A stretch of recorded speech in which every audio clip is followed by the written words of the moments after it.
शंकर जी ना समझा पाए अपनी पत्नी को, तो आप और हम समझा पाएंगे? बोलो मैया।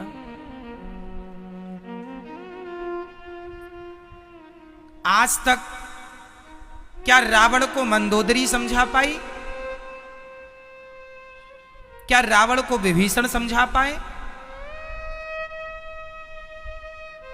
क्या कैकेयी को दशरथ जी समझा पाए? नहीं। क्यों? उत्तर दीजिए। क्योंकि जो होना है अब वो होगा, उसे भगवान भी समझाए तो वो नहीं समझेगा। रावण को हनुमान जी ने समझाया, और हनुमान जी साक्षात भगवान शिव है। समझाया, नहीं समझ में आया। कई बार आपकी माँ भी आपको समझाती है, बेटा ये रास्ता नहीं, बेटा ये गलत है, पर बच्चों को लगता है हम सही, हमारी माँ बेवकूफ है, हमारी माँ पागल है, हमारी माँ बाप अनपढ़ है। वो वही करता है और अंत में उसका परिणाम गलत होता है। और आप माँ बाप कहते हैं, महाराज जी हमारे बच्चे सुनते नहीं हैं, समझाना तुम्हारा धर्म है, समझाओ। पर नहीं समझे तो अब चिंता ना करो, भगवान में मन लगाओ। अब जो होना होगा, कहते हैं विनाश काले विपरीत बुद्धि, जाको प्रभु दारुण दुख देही, ताकि मति पहले हर लेही। जिसको ईश्वर दुख देना चाहते हैं, उसकी मति पहले हरण कर लेते हैं विधाता।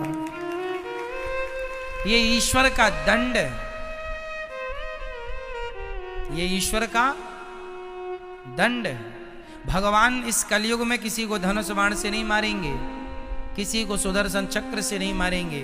तुम्हारी बुद्धि बिगाड़ देंगे, तुम अपने आप गलत काम करोगे, और गलत काम करोगे तो फिर भोगोगे, वही तुम्हारा दंड होगा।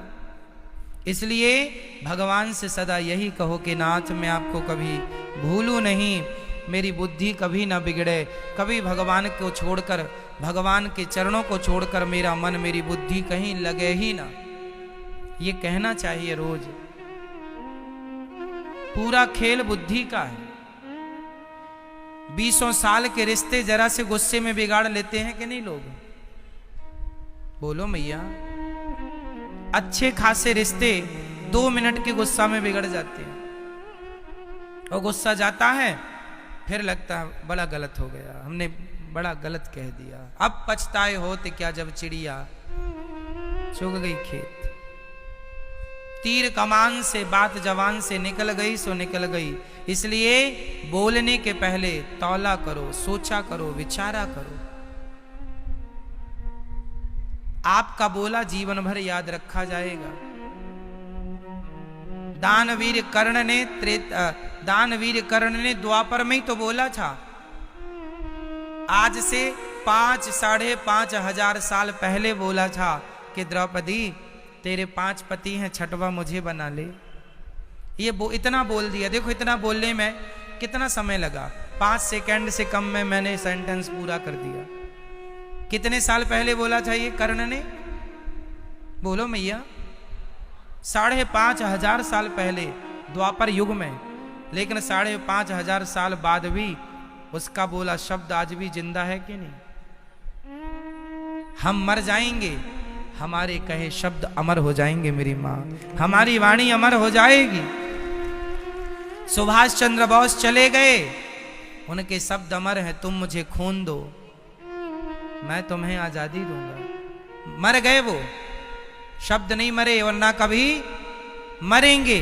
मीरा मर गई, उसके शब्द जिंदा है, मेरे तो गिरधर गोपाल दूसरों ना कोई। मर गई, आप भी मर जाएंगे, हम भी मर जाएंगे, हमारी वाणी लोग याद करेंगे।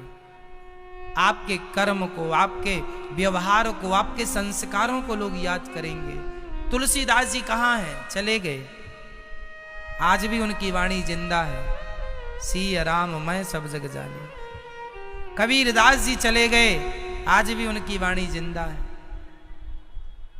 इसलिए बोला करो, विचार करके बोला करो।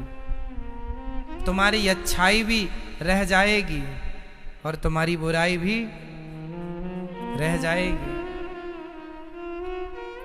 शब्द तो दुर्योधन के भी जिंदा हैं आज तक। आजा मेरी जंघा पर बैठ जा द्रौपदी, ये सेंटेंस आज भी जिंदा है, लोग कहते हैं। और सेंटेंस तो द्रौपदी का भी जिंदा है। द्रौपदी भी कहती हैं अंधों के अंधे होते हैं। ये भी आज 5,500 साल पुरानी बातें हैं, लेकिन बातें अमर हैं। शब्द कभी मरता नहीं है, वाणी कभी मरती नहीं है, शब्द कभी मिटता नहीं है, बना रहता है ब्रह्मांड में। साइंस भी इस बात को मानती है। बस मेरी मां, आपसे मेरी यही विनती और प्रार्थना है कि कभी आप ये ना सोचना कि आप कुछ कर रहे हैं। हर चीज के पीछे ईश्वर की कृपा है। ये पत्ता हिल रहा है, मैं यूं हाथ हिला रहा हूं, ये भी ईश्वर की मर्जी है। उसके बिना पत्ता नहीं हिलता। तो फिर आप तुरंत मुझसे एक सवाल कर सकते हैं, महाराज जी फिर चोर चोरी करता है तो दंड चोर को नहीं भगवान को मिलना चाहिए, क्योंकि भगवान की मर्जी से चोरी हुई, क्योंकि पत्ता तो भगवान की मर्जी के बिना हिलता ही नहीं। चोर गलती करता है, गलत काम करता है, पकड़ा जाता है तो दंड भी मिलता है। एक्चुअली आपने किसी जन्म में कोई पाप किए होंगे तो पाप तो भोगना पड़ेगा। तो कैसे भोगेंगे? तो भगवान आपकी बुद्धि बिगाड़ देंगे, आपका मन चोरी करने का हो जाएगा। फिर आप चोरी करेंगे, चोरी करते पकड़े जाएंगे, पुलिस मारेगी, जेल में डालेगी, तो वो जो दंड मिल रहा है जेल का कष्ट, वही तुम्हारे पापों का दंड है। ईश्वर ऐसे भोगाते हैं। इसलिए भगवान ने थोड़ी कहा था कि तुम गलत करो, तुम क्यों पाप करते हो।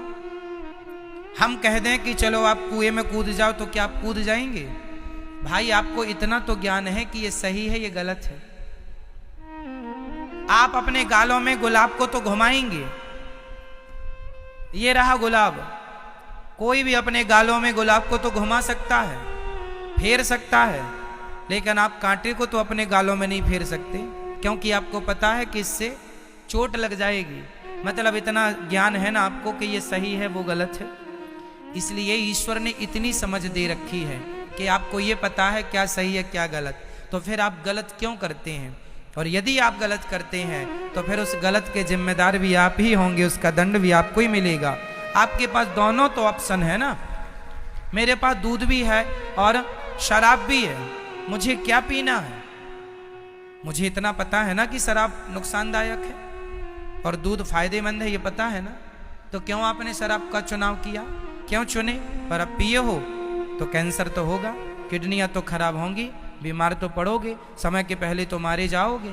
फिर क्यों रोते हो कि हम चले गए, ये खराब हो गया, वो खराब हो गया?